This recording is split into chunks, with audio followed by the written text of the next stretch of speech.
Hello Exiles, do you want to know all the latest news about the patch notes and the current league? Don't want to watch 2-hour live streams or nerds arguing on Reddit? You've come to the right place. I'll try to summarize everything about the new expansion and patch notes in 10 minutes. But first, I want to ask you, if you like the video, don't forget to subscribe.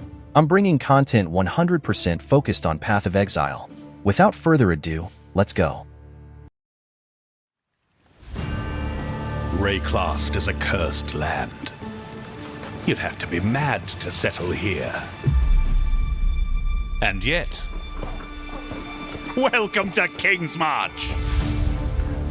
It's not much yet, but with your help, we can erect the greatest city Rayclast has ever seen. We'll need resources and savvy planning.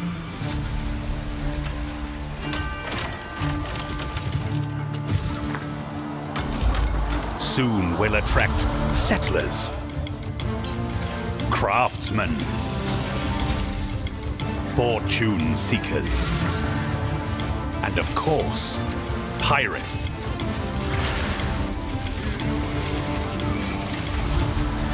But if we prevail, our ships will be heavy with gold. We hope to achieve the impossible. We hope to build a home.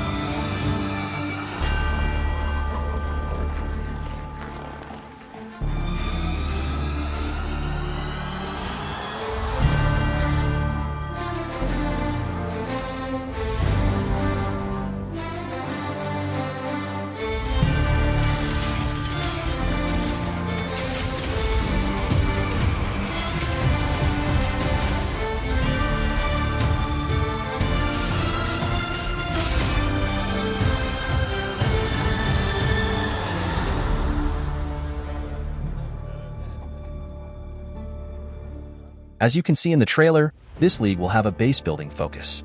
I'll tell you right away that if you're one of the people who's never played one of these management or strategy games, you might not like 70% of this league, but there will still be a lot of things you'll like the new currency exchange system, a kind of auction house, and the rework of melee skills. I'll start with the things that will affect everyone, regardless of whether you interact with the league mechanics. The melee skills were all buffed. I can summarize that on average by 2 to 3 times. Some that were already strong received a smaller buff, and those that were forgotten received a bigger buff, especially the bleed skills. Not only the melee skills were changed, but several ranged skills. Several skills now no longer deal flat damage, like lightning arrow. Does this mean they received a nerf? Not at all. In fact, the effectiveness of base damage of all of them increased, which means that all skills will now take better advantage of the weapon modifiers, which also receive a quality rework. Now applying quality to weapons will have a greater impact, in addition to being easier in the first levels. The Gladiator's Ascendancy was completely redone. I won't have time to talk about it, but I can say that it is very strong. The Raider's Ascendancy was removed. That's right, it was replaced by the Warden class, being heavily focused on elemental damage, among other things.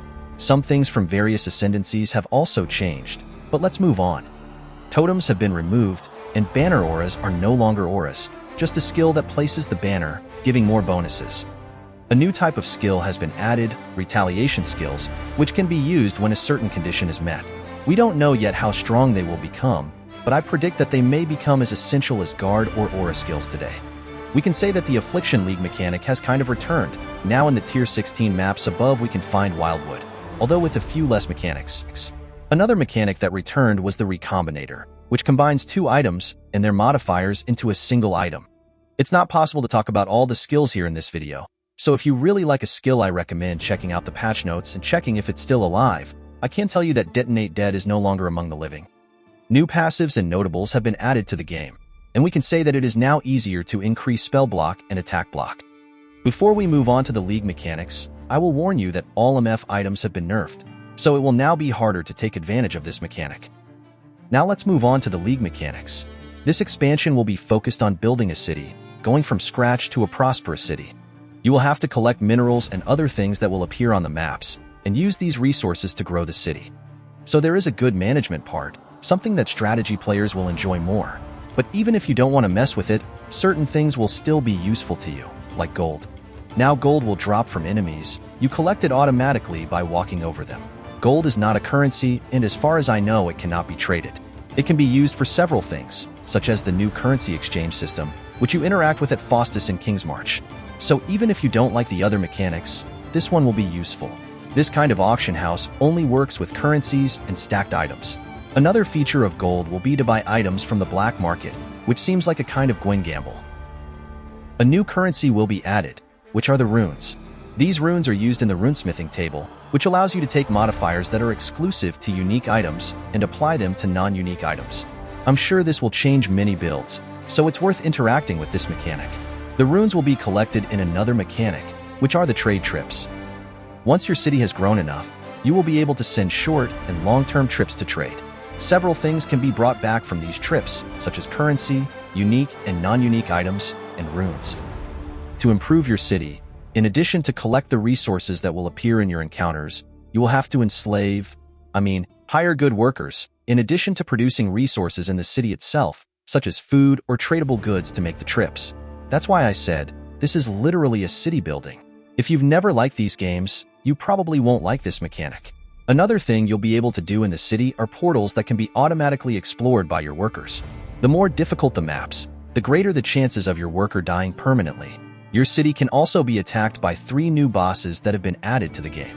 You can face these bosses and rescue your workers, pay to have them back, or simply let them die. Several other changes were announced, such as the Nameless Seer appearing on your maps and being able to change the divination card rewards from one map to another, or the Blight appearing since the campaign. Speaking of Blight, there will now be a new oil that will be used to get secret and unique notables in the skill tree. Some unique items have also been added and several others have been changed, but I can't go into detail because there are so many. Now that you've seen the video up to this point, I want to remind you again to leave a like and subscribe if you like this video. I'm sure you'll like my channel. You can also use the comments to add any other information that didn't fit in this video, so that more exiles like you can find out. Thanks to everyone who watched, and I'll see you in Kingsmarch Exiles.